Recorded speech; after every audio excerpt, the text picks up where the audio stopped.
abinda dole sai mutum ya sani out of necessity, ma'alumun min ad-din bid-darura. Alwala dole sai ka nemi ilimin da zaka yi alwala. Sallah dole ne sai ka nemi ilimin sallu kama ra'aytumuni usalli, kamar da yake hadithin Malik ibn al-Huwairith.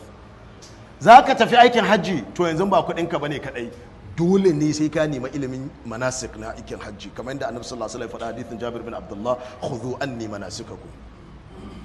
Yanzu haka Allah ya baka kuɗi za a fitar da zakka, wajibi ne ka san wani arziki ne ake fitar da zakka a cikin shi, ko kuɗinka ya kai nisabi. Kun gane wannan?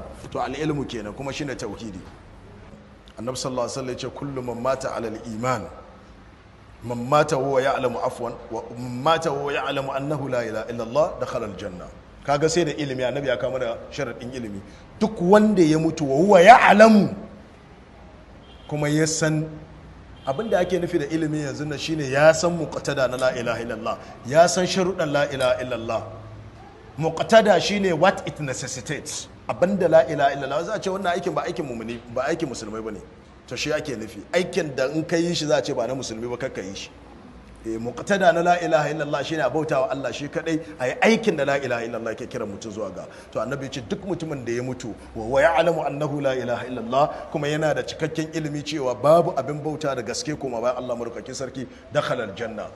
Ba yadkhulul janna ba fa, dakhala aljanna fi'ili ne madi, ya shiga aljanna.